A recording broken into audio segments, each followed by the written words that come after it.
are in Acts chapter 23. And I want to start at verse 7. Acts 23, verse 7. And as he said this, there arose a dissension between the Pharisees and Sadducees, and the assembly was divided. For the Sadducees say there is no resurrection, nor an angel, nor a spirit, but the Pharisees acknowledged them all. And there arose a great uproar, and some of the scribes of the Pharisaic party stood up and began to argue heatedly, saying, "We find nothing wrong with this man. Suppose a spirit or an angel has spoken to him." And as a great dissension was developing, the commander was afraid Paul would be torn to pieces by them, and ordered the troops to go down and take him away from them by force and bring him into the barracks. But on that night immediately following, the Lord stood at his side and said, "Take courage, for as you have solemnly witnessed to my cause at Jerusalem, so you must witness at Rome also." Okay, let's stop there. All right. That's interesting. You didn't have half of 9, Yeah, at least in my Bible. I noticed that there was quite a bit changes in translations. And that was a big difference that you left out. It wasn't just an and or an or. It was a... Why don't we do this? Why don't we read it again? Jay, you have your translation, which is New King James, Correct. right? Read that again through yours, 7 through 11. Okay. And when he had said this, a dissension arose between the Pharisees and the Sadducees, and the assembly was divided. For Sadducees say that there is no resurrection and no angel or spirit, but the Pharisees confess both. Then there arose a loud outcry, and the scribes of the Pharisees' party arose and protested, saying, "We find no evil in this man. But if a spirit or an angel has spoken to him, let us not fight against God." Now when there arose a great dissension, the commander, fearing that Paul might be pulled to pieces, commanded the soldiers to go down and take him by force from among them and bring them into the barracks. But the following night the Lord stood by and said, "Be of good cheer, Paul, for as you have testified for me in Jerusalem, so you must also bear witness at Rome." Any other significant differences? The main thing was that let us not fight against God. That to me is a major statement. Okay. All right, so it starts off with, "And as he said this." And so what was this that as he said? I am a Pharisee, son of Pharisees. It is with respect to the hope and the resurrection of a dead heart that I am on trial. Yes, Yep. the resurrection of the dead. Right. And that's because as a reminder, and grateful for Luke to add this into the background here about what is the differences between a Sadducee and a Pharisee, right? There were actually 3 major parties, not just 2 parties of the Jerusalem or the Hebrew society. There's probably about 1 million more if you look at all the little ones, but there were 3 major ones. We know about the Sadducees, we know about the Pharisees. There was a 3rd major one, the Essenes was one. They're the ones that were a large group that stayed away from Jerusalem and the politics. They're the authors of the Dead Sea Scrolls. What was it? I didn't hear. Essenes? Essenes. Okay. Essenes, right? Pronunciation. You know why they really separated themselves? This is really interesting. The other sects adhere to, believe it or not, the calendar that we use in a sense. They said, no. We're going to stay with God's time frames, calendar and all that. And they were ultra conservatives. That's what was really, the calendar was the main thing. They wanted to stay with God's calendar because it was perfect, which it is. If you do some research, the Essenes were very conservative. In fact, they were one of the ones that, if you read the Dead Sea Scrolls, They were actually, what a lot of people, historians now are finding out, they think they were the first early Jewish Christians because in their text, they were looking for the Messiah at the time of Jesus arrived. It's pretty interesting. If you look into that sect, it's pretty cool. So is that the ascetic Jews? Is that who that is? Different? I don't No, think so. I think it's different. See, Essenes. Okay. They call them. And, you do some research. It's pretty interesting. Pretty interesting. But there's one group, and I don't know if it's the same group, I'm piecing together old thoughts, that kind of were almost like, and I use the word monks because it puts a picture in my mind, that they went off in kind of, not in hiding, but they went off by themselves, and they would scribe and write a lot of the scriptures. They were historians, and that's why they had the Dead Sea Scrolls, because they kind of were isolated from a lot of people, and they hid these parchments they were almost like the head librarian, so to speak, of a lot of the Hebrews. That's the story I'm remembering. I don't remember if it was that particular group or not. Well, I haven't read. They all have I names haven't on read them. anything about the Essenes being that.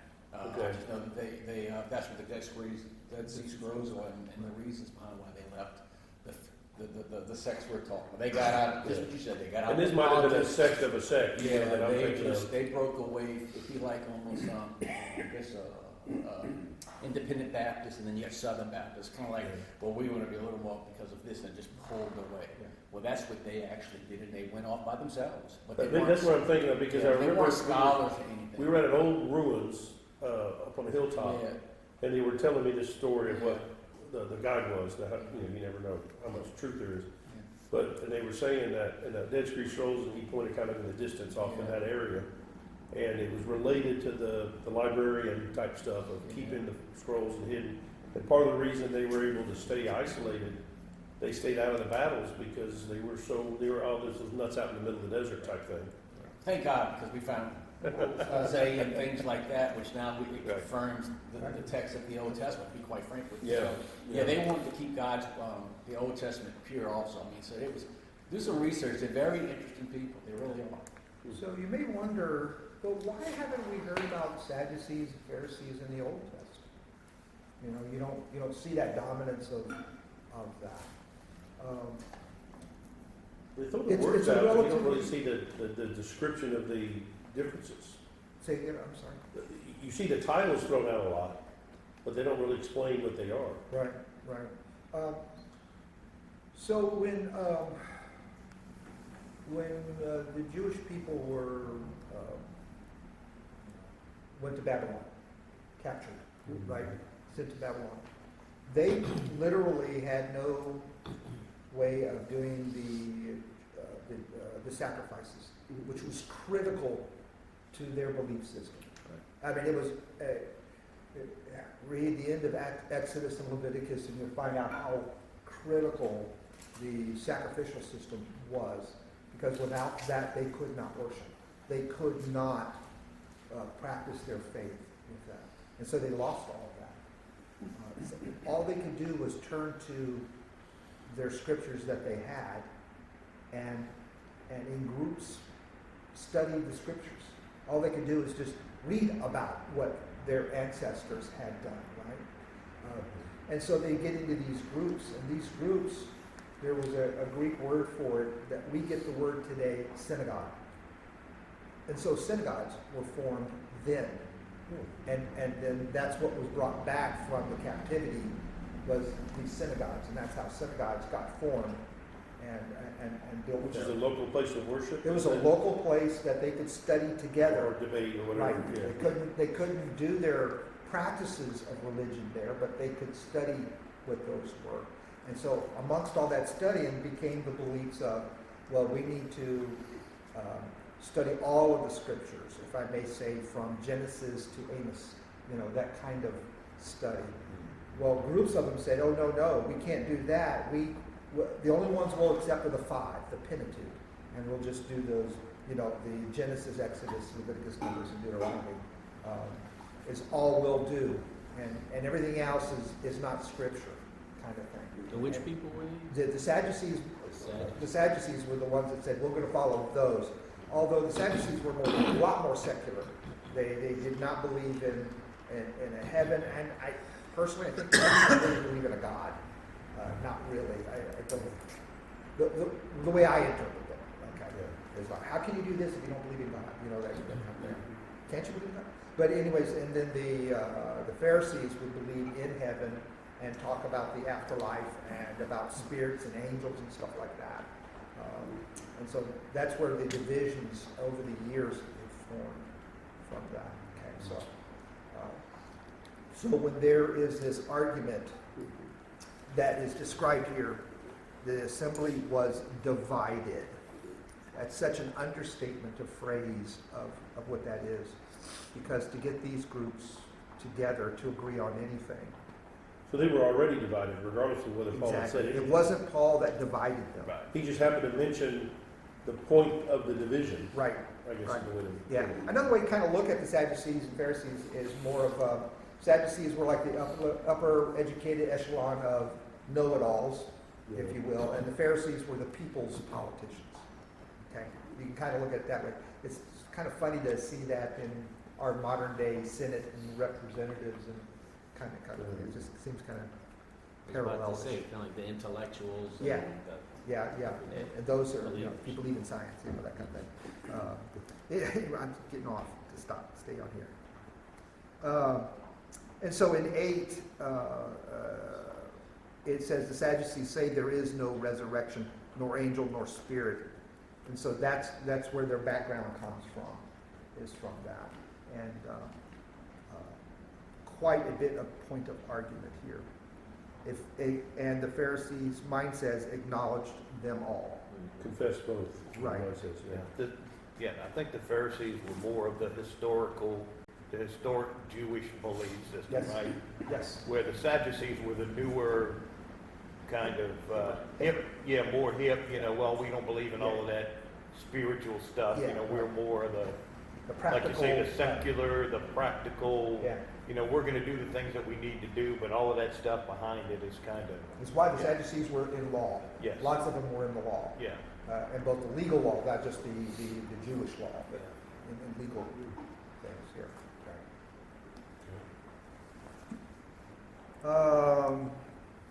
And so in 9 it says, and there arose a great uproar because of that.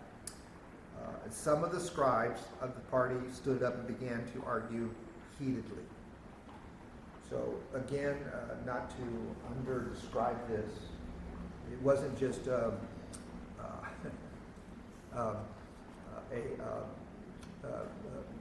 sir, I quite disagree with your position. It's not like that at all. More like the British Parliament, where they stand up and start screaming at They each other. start banging on the Right. counter, yeah. Not like our Yeah. U.S. House, or Senate that has Finger in these the chest. rules of decorum that you're supposed to follow. Here, they were like in your face and I think also, Howard, it's interesting to see that it was the scribes. The scribes were the lawyers, yes, right? yes. So the scribes were the lawyers that basically informed the Pharisees and the Sadducees as to what the quote Right. law was, Right. right? So they were like I guess in today's terms, if you're a senator, you have a staff. Yeah. And they write the things for you and tell you what you do, and the senators are basically the mouthpiece. Right. That's exactly what we see here, is that the scribes were the ones that sought out the law and did the research and did all of those types of things, and then they would inform Right. the people that were a member of the Sanhedrin of the council as to what they Right, found. right. But so they basically bypassed the mouthpiece. Yeah. They got so angry and said, they stood up and said, we're gonna say something about what's going on here, so, yeah. Yeah. Okay.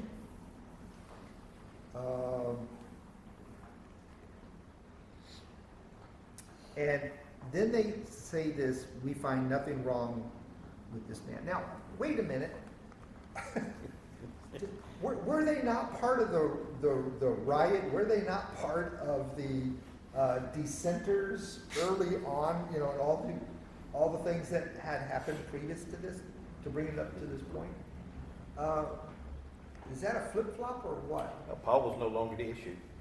Yeah, because Paul set the tables on that. You know what? Paul was brought in to one thing, and he said, you know what? I'm talking about the resurrection. That's right. Oh, wait, I thought you were brought in because you were going against the law. No, the resurrection is what I'm talking about, and then that's Paul, That's now y'all discuss it. Which we believe. Yeah, that's what's interesting. He's on our side now. Yeah. We'll take him. Well, you know what I love about it, if you look at, I think it's so, the Pharisees, it sounds, I mean, you can see Paul's thinking even when Christ knocked him down to the ground when he was on his way to Tarsus. You know, what did he say? Don't kick against the goads? Well, look what they said. Let us not fight against God. I mean, Right. you got to understand, I got to give it to these Pharisees. Wait, maybe he heard from God. Right. Let's not, if this is true, let's not fight God here. So you Right. kind of look at Paul's thinking in Acts chapter 9 or 10. Nine. It's interesting. It's the parallel. So you kind of get his mind for it because he was a Pharisee. So I think that's what I think is interesting. That it's just not, they were, you know, when you throw something in their face, it's like, wait, we got to reevaluate this. Right. The resurrection is serious. Yeah. Not only that, though, but also because it says in here that they didn't believe in spirits or angels or anything. And then here the Pharisees say, well, maybe a spirit or an angel spoke to That's him. right. So basically, they're poking him in the chest again, right? Saying, hey, you know, this is what we believe. You might not believe it, but this might be true. You know, so you know, But I wonder if the fact that he said, I'm a son of a Pharisee and I am a Pharisee, yes, if that also played a part, it's like, hey, we're stabbing our own guys in the back. there ain't no doubt. He's one of us, That's right. you know? And then they went to rally around him or whatever. And use that as a point to say, well, he's right. You know? Right. Because it's talking about the Spirit of the Lord saying it to him, which is the Sadducees didn't believe in, if I understand what you're saying.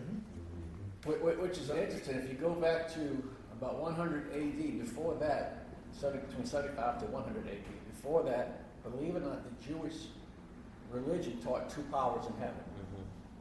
Oh yeah. That's why in the early church, the Jews that went to them didn't have a problem with the Father and the Son because they believed in two powers. And I won't get too deep into do your research. There's a book written by a Jewish guy who's not a Christian, but he believes. But around between 75 and 80, we see now where the Jewish religion got away from that because guess what was happening? A lot of early Jewish people were going to Jesus and accepting him as Messiah because they said, oh wait, this is the second power in heaven that we always been talking about.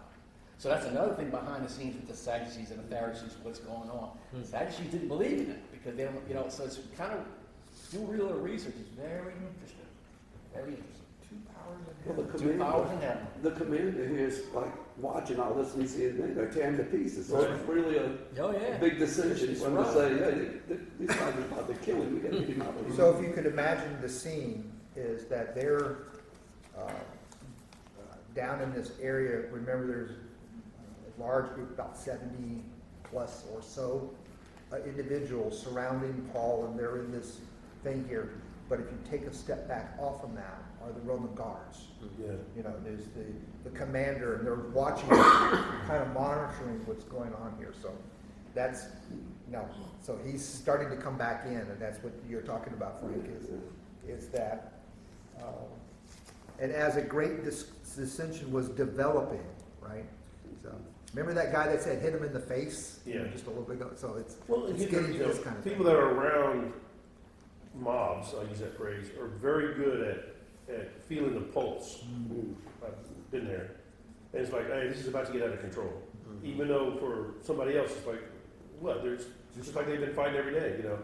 But like, no, this is about to get out of control. So there's this level that, you know, if you're monitoring, you let them play in a little while, but at some stage you got to separate the kids.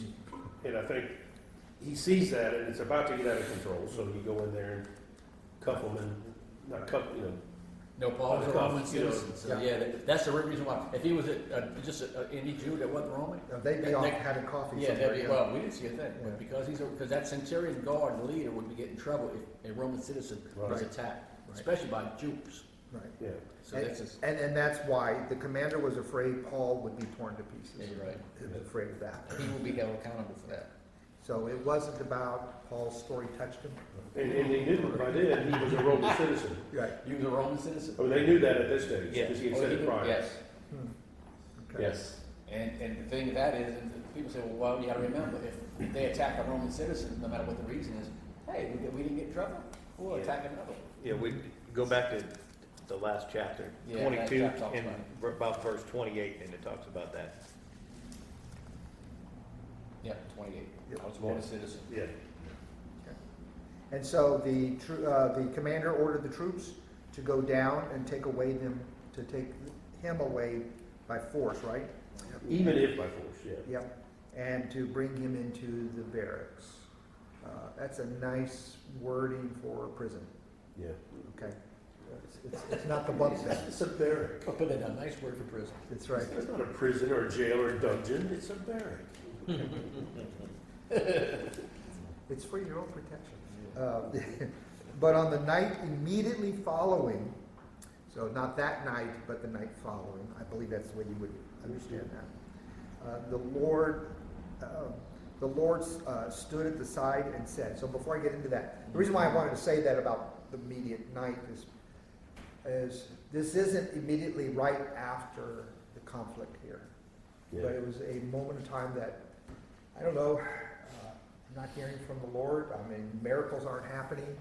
Jail doors aren't breaking open, chains falling off. Am I really in the right place at the right time? I remember all the warnings. It's repeating in my head.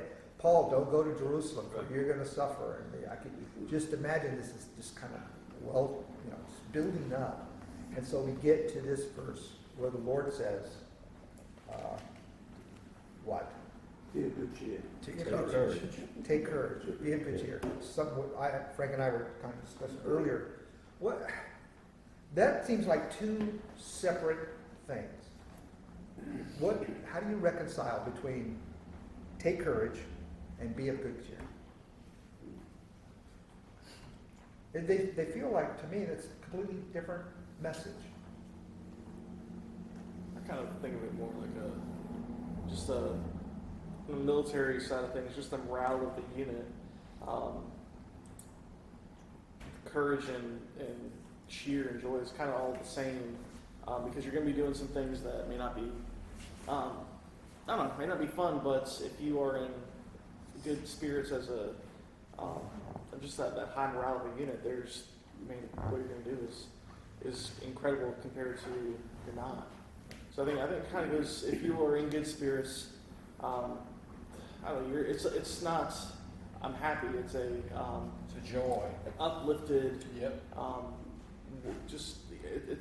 can't really describe it. A good feeling of doing right, I guess, Yeah. is part of the, It goes straight into your ability to do things that would terrify other people. Well, back when we read where the people was telling them, don't go, Paul, because they're going to beat you. Don't go to Jerusalem. And we were wondering if Paul was still being led by the Spirit, and evidently he was, because Jesus didn't say, Paul, I tried to warn you not to go to Jerusalem. Right. Yeah. He's saying, you've come here, and now I'm going to send you to Rome. You're going to do the same thing in Rome for me. Right. And so, I think this is God just telling Paul, I got this. yeah. I'm in control of this. This is what's going on. In other words, be of good cheer. I know what's going on. I've got Don't this. worry Yeah, about it. don't worry about it. Yeah. Be of good cheer and take courage. Yeah. It's kind of like, kind of all the same message. In other words, you're going to have to be brave about what's going on, but know that I got this. Now here's my question. Yeah. This is what kind of like It's that song, remarkable. be strong and He's take still courage. by him. Yeah. This is a Right. spirit stand. It's almost. This is what I understand. Yeah. Now think about it. It's easy for us to have it in the spirit. Well, God's telling me this. The Spirit of the Lord stood by him. In other words, He's there in His presence. He's standing. Somehow, some way, He's a spiritual being. Kind of goes back to what we're reading about Right. spirit and all that. Yeah. That's what gets me. Is don't think God cannot manifest Himself when He wants to. Right. Yeah. See, that's what gets me is the only way Paul could continue to do what he was doing, he needed something to me, substance, because I really believe Good that. point. Yeah. He stood by him. And you go to, I think Eli in the Old Testament, certain times God manifested himself. We got to understand that, the supernatural. And that's what his word actually means in Greek. Stood physically, stood there. God was just preparing him, maybe like, Paul, this is Yes. what's going to happen to you. Amen. And Paul said, hey, I'm ready to give my life, but not just to beat, and I'm ready to give my Yes. life. So it's, But I think also it's an encouragement that he's following God's plan. I mean, for me personally, it's like, God, am I supposed to go left or right here? I'm not really sure. And he's saying, nope, you're on the right track. It's like driving, interstate. I like a sign every once in a while that says San Antonio 380. Yeah. Even though it's 380 something miles, I'm on the right road. Right. yeah. Yeah. It's that encouragement. Yeah. It can make me feel good that I'm not off somewhere going the wrong direction. I think this is his way of saying, hey, I got you, you're in my plan. Now, And that just gives you a sense so of what relief. Frank said though, think about this, because we look at talking Old Testament, certain things you gotta read. Let's say we do something and we go a direction God doesn't want us to go. He said, oh man, I didn't see that coming. Or does he redirect us? So I'm not saying, I'm not ready to give up Paul should not have went to Jerusalem. God could have been saying, all right, you're in Jerusalem, but I got to get you to Rome. Now, you didn't listen to me, but you will get to Rome. See, I look at things both sides, because the Yeah. scriptures don't tell us that. That's true. Because in the end, if that's the case, then you give up free will to my point. So the Bible doesn't say, Paul, no, it says, well, you got to go to Rome, and you did this, so guess what? I'm not going to happen to you, even though I told you not to go there. It goes both ways. There's people who debate this. And I find it very interesting, because the scriptures don't really tell us one or the other. And again, we've got to work for God's will into our will. And he's not a genie, he just redirects. That's what That's the word I used last week was providence. that's it. God uses providence to guide and direct That's us. what, you know what, I'm all right. It's just like a dog or a kid, you Yep. want him to go into the house, Yes. and he may not be going straight for the house, but he's going in the general direction so you let it go, as long as he's not going to the highway, you know. And it's like, all right, he's heading that way, and, you know, I'll bump him in and get him Yeah. corralled in, as long as I keep him away from the highway. That's right. You know, so I think God allows that free will for us to go left, right, and to sniff that last bush and all that, Yes. before they get in the car. That's a good way to put a sniff thing. Might want to edit that out. We'll sniffing bushes now. I'm just thinking of my dog. That's a good one. I like that. So, but you're right. That's a great analogy or metaphor. Now, So is this a failing of God in this situation? The reason why I ask that question is, this is the same jail where Peter was at. It's actually the same jail. And this was the same place that the prison bars, the doors opened and the chains dropped and stuff like that. But God didn't do it this time this way. You think it is the same, Jim, physically? Yeah, it is. It is actually when you cross the checkpoint. No, It's the same prison in Israel, in Jerusalem. It's the So same when one. Paul was in there, it said Peter was here. And you imagine my still warriors. they edited that out of the scriptures. I like that. But, well, imagine they have a better security system. Yeah. So, earthquake proof now. Yeah. No, remember, Paul was, again, Peter was a Jew who broke the law, in a sense. Paul was a Roman citizen, so Yeah. God knows, like, Yeah. ain't nothing gonna happen to him. Right. So I love it, because that's just part of the, Right. that's the difference. And why? Why would not God do the same thing? Wasn't Paul just as good as Peter? Wasn't he just as faithful? Why not do the same miraculous work? Well, God did tell Paul, you're going to witness for me before kings and all these different people. And so it's being accomplished in jail with the soldiers we see in Rome. Has a different coming. mission than Peter Different, has, yeah. right? Well, he did that already, he doesn't need to do it again. There was no need. Or done that one there. Yeah, exactly. I'm so past that. He also probably knew Paul didn't need that. Yeah. Right. Peter and, what was it, Peter and James? Silas or somebody. Silas? Who was it? Yeah. Silas in prison house. Peter and Silas praying at night. That's right, they were praying, they were singing hymns. Yeah, singing hymns and all that. Yeah. Right. But, they needed that. They needed the doors to be open, Right, but where Paul didn't. right. He took it, what Jesus said, which, Paul had been through this experience before, right? For 3 years or whatever, so Jesus had personally taught him. Right. And so now he sees him again, and so it's enough for Paul to get through. Interesting. So sometimes we want the Peter experience when reality, more times than not, it's the Paul's experience. It's God's providence of moving things around in certain ways and getting that. We don't really see that, but we want that miracle kind of thing. Yeah. We're about to see the audience that Paul's brought to as a prisoner and not as an outlaw. So the audience is going to impact is going to be different. Absolutely. If we look back at how Christ responds to Paul in all the difficult times, back in chapter 9, right, when his first conversion here, I see also in chapter 16, we see it again in 18, we see it here in 23, and once again we'll see it in 27. God will intervene at the hardest times for Paul on all these things, but he's faithful to do that. I think we're gonna see Paul too, different from Peter's. Paul is now gonna get a chance to have audience with some pretty major people, Yeah. Right. you know? Yeah. So I think that's, you know, one of his reasons why he wanted to go to Rome, but God's gonna fulfill that desire for him too, as he's gonna, you know, he'll be before some of the muckety mucks, Right. you know? But- so. But also, God, if you will, is allowing the Romans to do some of his work. No doubt. You know, so it's like, well, he's gonna end up in Rome, just give him to the Romans over here and let the Romans transport it. Exactly right. Save me the cash to get him a boat and, you know, donkeys and everything else. You know, But he gives but part of that is the witness and message he has from point A to point B, going through that. yep. No. And remember his motivation, because remember, Paul was sent to who? The Gentiles. Gentiles, that's right. And guess what, I mean, and we gotta understand, they were still guessing on the kingdom. So we have to bring all the fullness of the church in, which is the Gentiles, let's per se for right now, before the Messiah comes back to set up his kingdom. So Paul is looking at, well, to him, the ends of the earth was Rome, and then believe it or not, if you read in scripture, Tarsus, which was Spain. Right. He actually didn't think he was going to die in Rome. He thought he was going to make it to Spain because he thought the Messiah was going to come up and set up his kingdom sooner than later. Not long story short. But read into that. That's pretty interesting why Paul kept mentioning Tarsus, Spain, and Rome. He was making his rounds to the Gentiles. It's pretty interesting. But Rome was the center of the pagan world. Exactly. Rome was the Yes. center of the Yep. The universe. It was the Gentiles. center. And Of the Spain was the Gentiles. outermost Yeah. country of the Gentile nations from, believe it or not, the Tower of Babel. It's pretty interesting. Again, that's another thing to look into. It's like, well, now I know why Paul was thinking what he was thinking. He's thinking, he's coming back. If you read Peter's letters, they all know he was coming back sooner than later. Yes.